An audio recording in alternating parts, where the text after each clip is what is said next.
안녕하세요. 저는 올해 26살이 된 청년입니다. 얼마 전 저는 제가 어릴 적부터 친하게 지내온 절친의 충격적인 모습을 보게 되어 이렇게 글을 남기게 되었어요. 저에게는 중학생 때부터 정말 친하게 지내왔던 친구가 있었어요. 그 친구 이름은 김재현인데 저와 정말 잘 맞고 술도 자주 마시는 친구입니다. 고등학교는 서로 다른 곳을 갔지만 그래도 연락도 잘 되고 주기적으로 만나서 같이 놀고 그러니 계속 친한 친구 사이가 유지되었죠.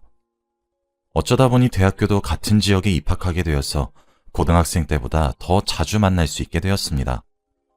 그래서 제 친구도 소개시켜주고 재현이도 재현이 친구들을 저에게 소개시켜 주어서 저희는 저와 재현이 포함해서 4명의 무리가 만들어졌어요. 저와 제 친구 민수, 그리고 재현이와 재현이 친구 동현이, 이렇게 4명이서 여행도 가고 술도 마시며 서로의 비밀까지 다 알고 지내는 둘도 없는 친한 친구가 되었죠. 사람들은 원래 대학에서 친구 사귀기 힘들다거나 대학 친구는 가짜 친구라고들 하잖아요. 그런데도 저는 민수와 동현이와 아주 잘 맞았어요. 마치 어릴 적부터 알고 지낸 사이처럼 대화도 잘 통하고 공감대도 잘 형성되었거든요. 저희는 4명이서 3달에 한 번씩 여행을 가곤 했는데 1박 2일로 다니면서 그 지역에서 관광지는 다 다니고 밤에는 숙소를 잡아서 술과 고기를 마시며 도란도란 이야기를 나누곤 했죠. 그렇게 저희는 무려 3년이나 이렇게 여행을 주기적으로 다녔어요. 주위에서 다른 사람들은 이런 모임 같은 경우는 한 명이 안 나오게 되면 더 이상 잘 진행되기 힘들다며 걱정했지만 신기하게도 저희 4명은 한 번도 빠진 적이 없었어요. 어떻게든 놀러 가고 싶어서 한 명이 월차를 내어서 꼭 여행을 갔습니다. 그렇게 저희는 이번에는 속초로 여행을 가기로 해서 제가 총대를 메고 숙소와 속초 여행 코스를 다 정했어요. 그렇게 여행 당일이 되었고 4명이서 번갈아 운전을 하며 저희는 속초에 도착해서 관광지를 다 돌고 맛있는 맛집도 탐방을 하며 재밌는 시간을 보냈죠. 그렇게 해가 져갈 때쯤 저희는 술과 고기를 사고 펜션으로 도착해서 밥을 먹고 술을 먹고 결국 취해버렸죠. 사실 저희 4명 중 재현이 빼고는 다 술을 못 마셔요. 그런데 재현이는 술을 잘 마시는 편이라 저희가 만취할 때쯤 재현이는 약간 술 기운이 올라오는 정도라 항상 저희보다 재현이가 나중에 잤어요. 그래서 그날도 그렇게 저와 민수, 동현이가 술에 만취해서 잠에 들었고 저는 술에 취하면 기억을 잃는 편이라 다음날 아침에 일어나서 무슨 일이 있었는지 전혀 몰랐죠. 항상 저희는 술을 먹으면 재현이가 저희가 술을 먹고 무슨 짓을 했는지 설명을 해주었기 때문에 재현이가 저희 모임에서 없다면 아무도 저희를 케어해줄 사람이 없었기 때문에 아주 중요한 인물이었습니다. 그렇게 잠에서 깨고 저희는 짐을 챙기고 펜션을 나와 각자의 집으로 향했어요. 저희 4명은 아직 아무도 결혼을 한 사람이 없기 때문에 다 자취생이기도 하고 집도 근처라서 항상 여행을 갔다가 마무리로 동네에서 저희 단골 가게인 국밥집에서 해장을 하고 집으로 갑니다. 그런데 항상 갔던 국밥집을 갑자기 민수가 가지 않고 자기는 바로 집으로 가고 싶다며 저희 셋이서만 먹고 가라고 하더군요. 얘들아 미안, 나 못 먹겠다. 어제 술에 너무 많이 마셔서 속이 안 좋아. 너희끼리만 먹고 들어가. 미안해. 저희는 술 때문에 속이 안 좋으면 해장을 해야 한다고 했지만 민수는 끝까지 거절하고 집으로 향했고 처음에는 민수의 태도가 의아했지만 국밥을 보니 민수는 까맣게 잊어버렸고 맛있게 먹은 후 각자 집으로 향했어요. 저는 씻고 누우니 너무 피곤해서 낮잠을 자려고 한 순간에 갑자기 전화벨 소리가 울려서 폰을 보니 아까 먼저 집으로 간 민수 전화더군요. 응, 민수야. 왜 전화했어? 야, 너 우리 펜션에서 재현이 이상한 거 못 느꼈냐? 갑자기? 재현이가 왜? 평소랑 똑같았잖아. 아니, 너 왜 그래? 아니, 진짜 우리 자는 동안 재현이가 뭐 하는지 못 봤어? 아니, 도대체 무슨 말 하고 싶은 거야? 나 아무것도 못 봤다니까? 왜 그래? 도대체 뭘 본 건데? 재현이가 우리 자는 동안 우리 얼굴 우스꽝스럽게 만들어서 사진 찍었잖아. 뭐? 야, 장난치지 마. 무슨 소리야. 나 자면서 아무것도 못 느꼈거든? 꿈꾼 거 아니야? 아니야, 진짜야. 내가 정확히 봤어. 무슨 소리야. 너 아까 그럼 국밥 먹으러도 안 간 게 재현이 때문이야? 어제 새벽에 그런 거 보니까 도저히 걔 마주하고 밥을 못 먹을 것 같더라. 어떻게 해야 하냐, 진짜? 야, 일단 너 피곤해서 그런 거 같으니까 전화 끊고 잠 좀 자고 일어나서 다시 전화해. 아니, 난 도저히 네 말 못 믿겠다. 재현이가 진짜 그런 거면 우리 이때까지 여행 갔을 때마다 이랬다는 거야? 말도 안 돼. 그것까진 잘 모르겠지만 아무튼 난 어제 새벽에 정확히 봤다고. 일단 끊어, 민수야. 나중에 다시 통화하자. 저는 갑작스런 민수의 말을 도저히 믿을 수 없었죠. 재현이가 정말로 그랬다고 믿고 싶지도 않았고, 그리고 같이 잤던 동현이도 아무 말이 없는 거 보니까 아직은 민수의 말을 믿지 않았어요. 그리고 저는 잠을 조금 남들보다는 깊게 자는 편이긴 하지만 자는 동안에 누가 제 얼굴에 손을 대는 느낌은 전혀 받지 않았죠. 민수의 말 때문에 기분만 찝찝해지고 아직 제 눈으로 확실히 보지도 않았는데 재현이를 의심하게 될 것 같았어요. 결국 저는 잠도 다 깨고 그날 한숨도 자지 못하고 민수의 말만 계속 생각했습니다. 그렇게 몇 달을 지내다 보니 다음 여행지를 정해야 할 기간이 되었어요. 제 생각에는 재현이 때문에 민수가 여행을 가고 싶어 하지 않을 것 같았지만 그래도 물어는 봐야 했기 때문에 민수에게 개인적으로 연락을 했죠. 야, 너 이번 여행 갈 거지? 내가 생각해봤는데 도저히 못 갈 것 같다. 진짜 미안. 야, 우리 한 번도 이런 적 없었잖아. 한 명도 빠진 적 없었는데 이러면 안 되지. 야, 진짜 미안해. 애들한텐 잘 얘기해주라. 너 꼭 술 취하지 말고 버텨서 새벽에 재현이가 어떻게 하는지 잘 봐. 야, 너 또 그 얘기냐? 너 내가 이번에 확인해보고 그런 거 아니면 진짜 실망한다. 재현이한테 사과해야 될 거야. 제 말에 민수는 알겠다고 대답을 했고 결국 저희는 처음으로 민수를 빼고 3명이서 여행을 가기로 했죠. 매번 4명이서 여행을 가서 그런지 한 명이 빠지니까 흥도 잘 안 오르고 민수의 빈자리가 너무 크게 느껴졌죠. 저희는 여행을 다 끝마치고 펜션에 와서 여느 날과 다름없이 다시 술을 먹기 시작했어요. 저는 민수에게 당당히 그런 일 없었다고 말해주기 위해 술에 취하지 않기로 결심했습니다. 그래서 평소보다 술을 먹는 양을 반으로 줄이고 안주 위주로 먹으면서 재현이와 동현이한테는 배가 불러서 술은 더 이상 못 먹겠다고 했죠. 그렇게 동현이만 잔뜩 취하고 저는 약간 기분이 좋을 정도까지만 마셨습니다. 당연히 재현이는 술에 취하지 않았어요. 저희는 자기 위해서 방으로 들어왔고 동현이는 재운 다음 저도 씻고 자려고 누웠죠. 저는 재현이가 잠들기 전까지 절대 먼저 자지 않았어요. 자는 척을 하면서 재현이가 자기를 기다렸지만 재현이는 잠을 자지 않았죠. 그런데 갑자기 재현이는 제가 자는 줄 알았는지 갑자기 휴대폰 후레쉬를 켜며 조용히 자리에서 일어나 알 수 없는 미소를 씩 짓는 겁니다. 저는 그런 모습을 보고 너무 놀라서 그런지 아무 말도 나오지 않았고 저도 찍힐까봐 자는 척을 하려고 하는 찰나였어요. 제 휴대폰에서 갑자기 알림 소리가 들렸고 제가 잠에서 깬 척을 하니 재현이는 놀랐는지 얼른 사진을 찍는 것을 멈추고 자기 자리로 돌아가 다시 자더군요. 저는 알림 소리가 동현이를 살렸다는 생각에 너무 다행이었습니다. 저는 한숨도 자지 못한 채로 다음날 아침이 밝았죠. 그런데 재현이는 동현이에게 아무 잘못도 없다는 듯이 동현이에게 친근하게 말을 걸어왔고 저는 재현이의 이중적인 모습에 한 번 더 놀랐습니다.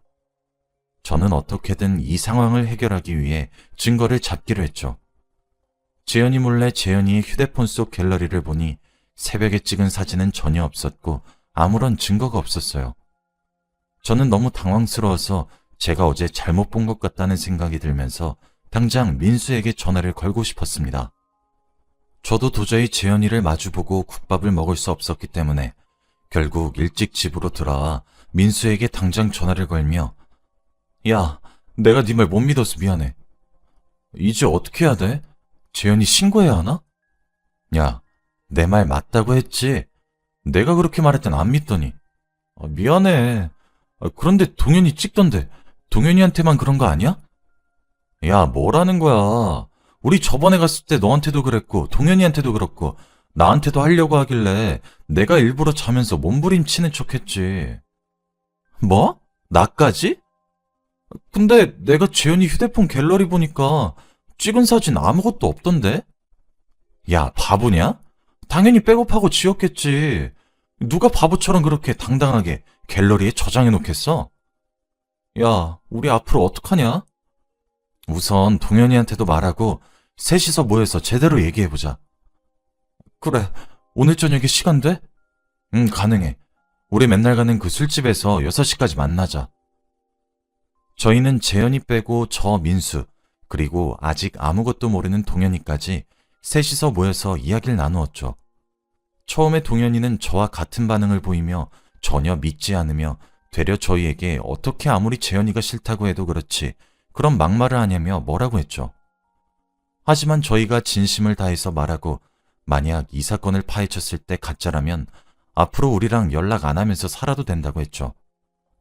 그렇게까지 말하는 저희를 보고 동현이는 진심이라고 생각했는지 드디어 믿으며 저희와 이야기를 나누게 되었죠. 그런데 동현이는 잠귀가 어두운 것도 아니고 평소에 누가 자기를 건드리면 바로 일어나는데 왜 아무 느낌도 안 들었는지 의아해 하더라고요. 저희도 그게 의문이었어요. 그래도 술을 많이 먹고 취한 상태에서 잠이 들어서 그런 것 같다고 결론을 내렸죠.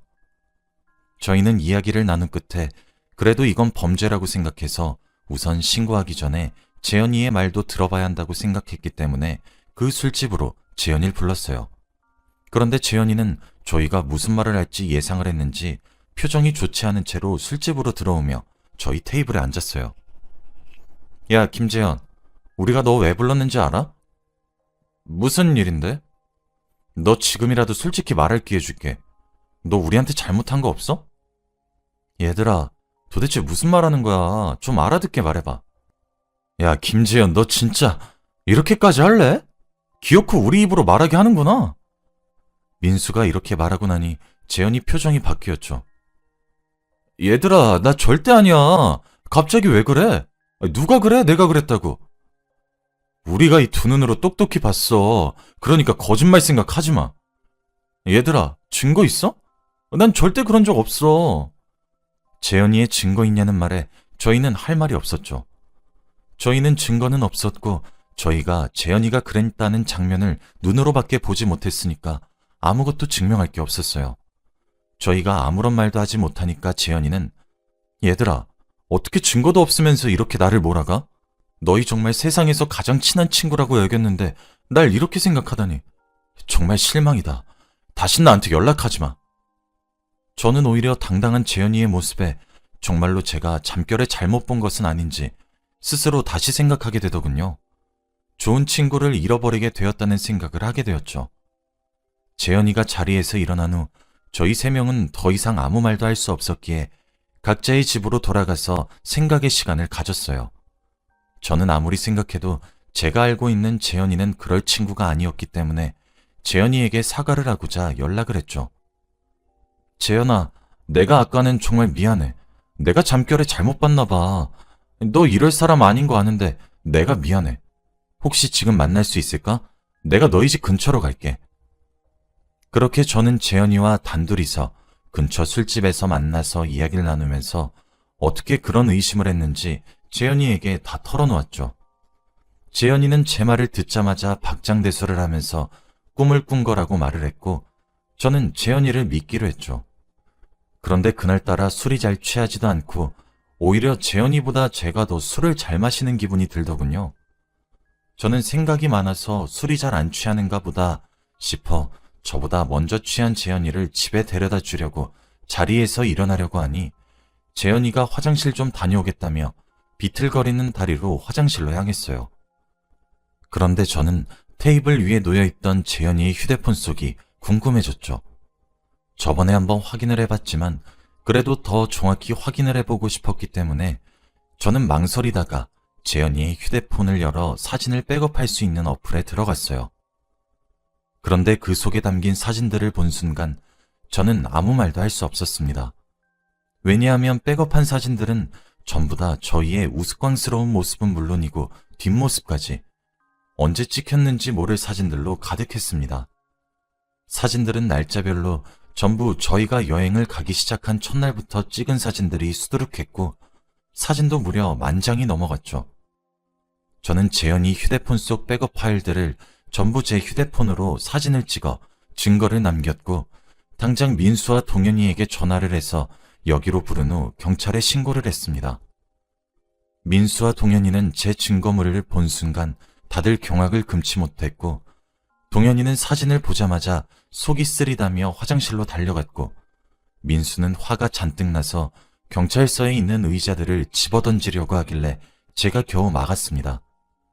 그렇게 신고를 하고 집으로 돌아와 저는 중학생 때부터 친하게 지냈던 재현이가 이런 행동을 저지를지는 전혀 상상도 못했고 저희가 물어봤을 때 왜 아니라고 잡아댔는지 이해가 되지 않았죠.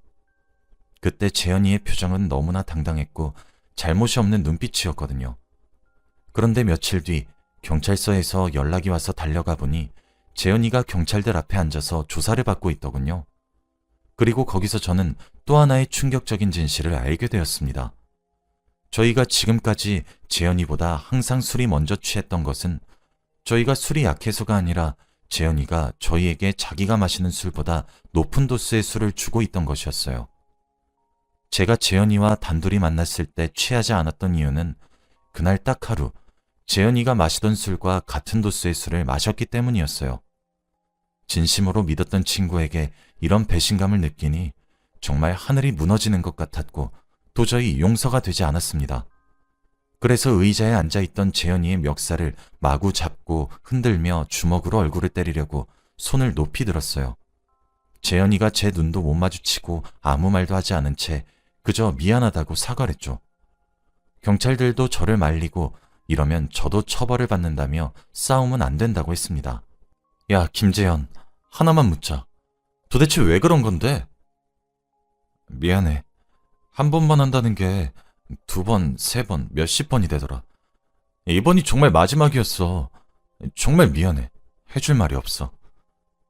저는 재현이의 말을 듣고 아무 말도 하지 못한 채로 경찰서를 나오니 눈물이 흐르더군요. 세상에 하나밖에 없던 단짝 친구에게서 이런 이중적인 모습이 있었다뇨. 그 후 저와 민수, 동현이는 한동안 연락을 하지 않았고 재현이를 잊은 채로 살아가려고 할 때쯤 재현이가 감옥에 들어갔다는 얘기를 듣게 되었고 뭔가 마음이 시원섭섭했어요. 결국 저는 제일 친한 단짝 친구를 잃었지만 후련합니다. 지금의 저는 아주 평범하게 지난 날은 다 잊고 살아가고 있습니다. 제 이야기는 여기까지예요.